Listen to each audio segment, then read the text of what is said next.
Hello everyone, সবাইকে সোনামণি learning সেন্টারে স্বাগত।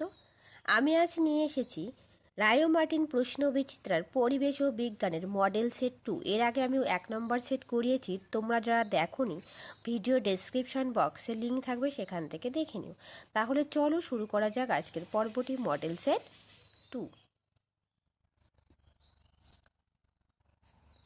দেখো, একের দাগে বলেছে সঠিক উত্তরটি নির্বাচন করো। 1 নম্বর প্রশ্ন, কোন গাছ থেকে রজন পাওয়া যায়? তো সঠিক উত্তরটি হবে অপশন সি, পাইন গাছ থেকে রজন পাওয়া যায়। এছাড়াও শাল গাছ থেকেও রজন পাওয়া যায়।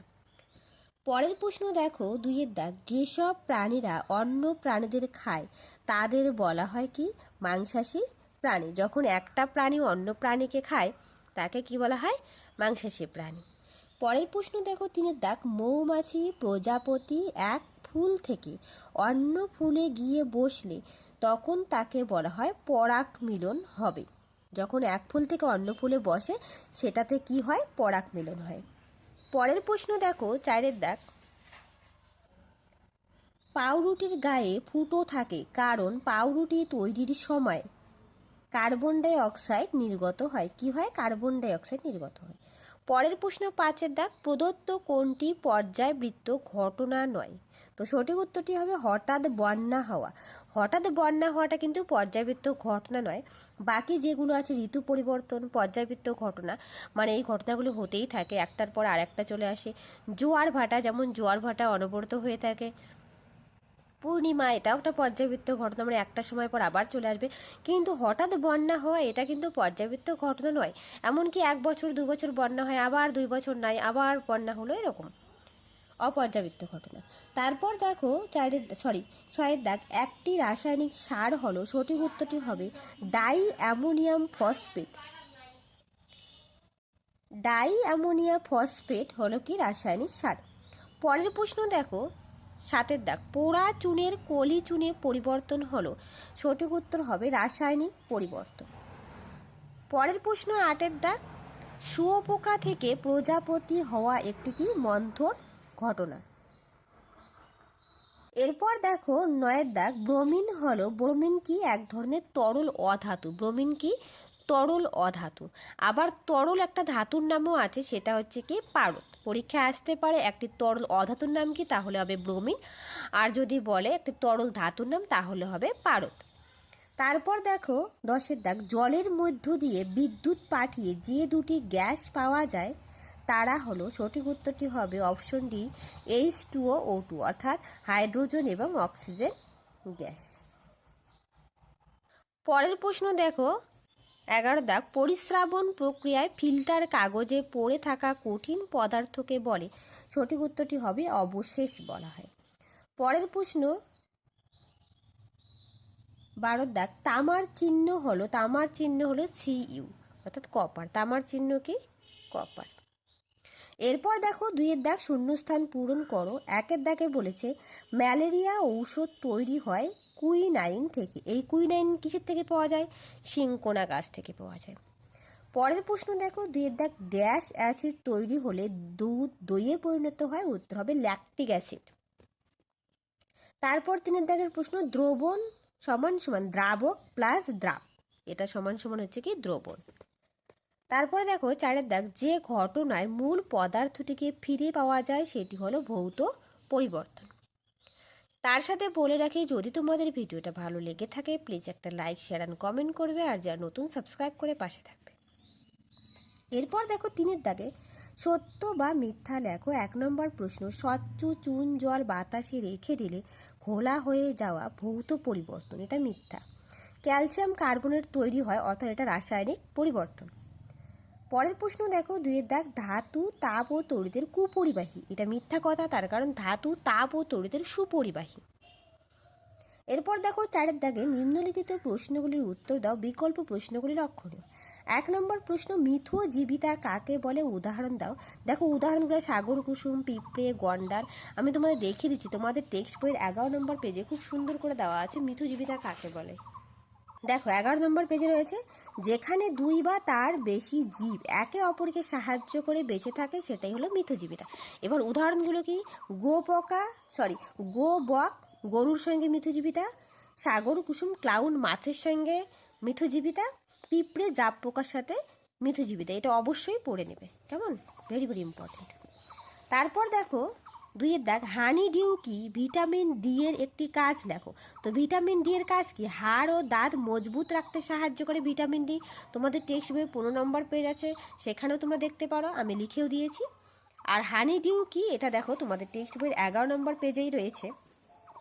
জাপ পোকারা গাছের শর্করা সমৃদ্ধ রস শোষণ করে শর্করা সমৃদ্ধ বর্জ্য ত্যাগ করে, এই বর্জ্যের নাম হানিডিউ। পিঁপড়েদের খুবই উপদেয় খাবার এই হানিডিউ। ভেরি ভেরি ইম্পর্টেন্ট, পরীক্ষায় আসবেই হানিডিউ আর মিথজীবিতা কাকে বলে, এই দুটো প্রশ্নই পরীক্ষায় আসবে। এরপর দেখো 3 দাগে, ভৌত পরিবর্তন রাসায়নিক পরিবর্তনের মধ্যে দুটি পার্থক্য লেখো। তোমাদের টেক্সট বইয়ে দেখো 32 নম্বর পেজে দেওয়া আছে খুব সুন্দর করে, দেখো পার্থক্যটা। ভৌত পরিবর্তন রাসায়নিক পরিবর্তন, এই পার্থক্যটা অবশ্যই পড়বে। জল থেকে বাষ্প হলে জলের উভমুখী পরিবর্তন হয়, এটা ভৌত পরিবর্তন। আর লোহা থেকে মরচে হয়ে গেলে লোহা একমুখী পরিবর্তন হয়ে যায়, অর্থাৎ সেই মরচে পড়া থেকে আবার লোহাকে ফিরে পাওয়া যায় না, সেটা রাসায়নিক পরিবর্তন। তারপর দেখো 2 নম্বরে, জলীয় বাষ্পকে ঠান্ডা করলে আবার জল ফিরে পাওয়া যায়। অক্সিজেন আর জল সরিয়ে নিলে মরচে থেকে সহজেই লোহায় ফেরত পাওয়া যায় না। তারপর দেখো 3 নম্বর দেওয়া আছে, এই ধরনের পরিবর্তনের কারণটা সরিয়ে নিলে মূল পদার্থ ফিরে পাওয়া যায়। আর রাসায়নিক পরিবর্তন কি বলছে? রাসায়নিক পরিবর্তনের কারণটা সরিয়ে নিলে সহজে মূল পদার্থ ফিরে পাওয়া যায় না। ভৌত পরিবর্তন উভমুখী ঘটনা, রাসায়নিক পরিবর্তন সাধারণত একমুখী ঘটনা। ভৌত পরিবর্তনে পদার্থের মূল গঠন অপরিবর্তিত থাকে, কিন্তু রাসায়নিক পরিবর্তনে মূল গঠন পরিবর্তিত হয়। ভেরি ভেরি ইম্পর্টেন্ট, পরীক্ষা আসবে এটাও। তারপর দেখো 4 দাগের প্রশ্ন, রেল লাইনের জোড়ার মুখে ফাঁক রাখা হয় কেন?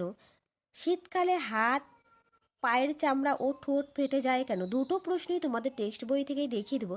আমি চেষ্টা করছি প্রত্যেকটা প্রশ্ন টেক্সট বই থেকে দেখানোর, তার কারণ তোমাদের প্রত্যেকের কাছে টেক্সট বই রয়েছে। দেখো তোমাদের টেক্সট বইয়ে 36 নম্বর পেজে দেওয়া আছে,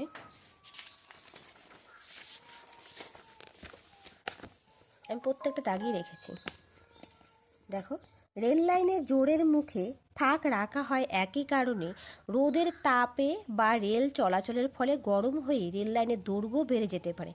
তখন তা বাড়ার জায়গা না পায় রেল লাইনের কি হবে? রেল লাইনে বেঁকে যেতে পারে, তাই বাড়ার জায়গা রাখার জন্যই রেল লাইনের জোড়ের মুখে একটু ফাঁকা রাখা হয়। এগুলো সবই ভৌত পরিবর্তন, আমি যতটুকু কালারিং করেছি অতটুকু তোমরা লিখে দেবে। তারপরের পেজে দেখো 37 নম্বর পেজে দেওয়া আছে, শীতকালে গা হাত পায়ের চামড়া ফাটে, ঠোঁট ফেটে যায়। ঠিক আছে, এটা একটু পড়ে নেবে। দেখো তার পরের প্রশ্ন, H2H H2O 2H2 বলতে কি বোঝে? এটা তোমাদের টেক্সট বইয়ে তেমন ভালো পাইনি, আমি অন্য একটা বই থেকে দেখিয়ে দিচ্ছি, একটু দেখে নাও। তারপর দেখো অথবা দেওয়া আছে, প্রদত্ত যৌগগুলির সংকেত লেখো, আমি প্রত্যেকটাই লিখে দিয়েছি। Carbon dioxide CO2, ammonia NH3, phosphine PH3, very very important, hydrogen sulphide H2S, আর carbon dioxide CO2, very very important. দেখো তারপরের প্রশ্ন দেখো দেওয়া আছে 6 নম্বর, এক টুকরো ম্যাগনেসিয়াম ফিতাকে আগুন ধরলে কি তৈরি হবে লেখো, আর কেলাসন কি? দেখো প্রথম অংশটা 44 নম্বর পেজ এবং দ্বিতীয় অংশটা 54 নম্বর পেজে দেওয়া আছে, আমি দেখিয়ে দিচ্ছি।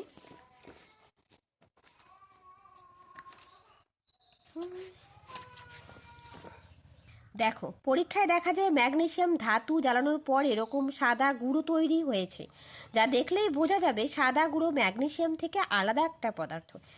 এখানে রাসায়নিক বিক্রিয়ার ম্যাগনেসিয়াম ও বাতাসের অক্সিজেন জুড়ে একটা নতুন যৌগ তৈরি হয়, তার নাম ম্যাগনেসিয়াম অক্সাইড। এইটুকু লিখে দেবে, কেমন? আর পরের যে প্রশ্নটা রয়েছে 54 নম্বর পেজে, সেটা আমি দেখিয়ে দিচ্ছি। কি বলছে এখানে? কেলাসন কি? দেখো কেলাসন, দ্রবণ থেকে কঠিন পদার্থের কেলাস তৈরির পদ্ধতিকে কি বলে? এই পদ্ধতিকে কেলাসন বলে। এইটুকু লিখবে, দ্রবণ থেকে কঠিন পদার্থের কেলাস তৈরির পদ্ধতিকে বলা হয় কেলাসন। তাহলে আজ রইলে এ পর্যন্ত, আবার দেখা হবে নতুন আরেকটা ভিডিওতে। যদি ভিডিওটা ভালো লেগে থাকে প্লিজ একটা লাইক, শেয়ার অ্যান্ড কমেন্ট করবে, আর যারা নতুন সাবস্ক্রাইব করে পাশে থাকবে। Thank you everyone.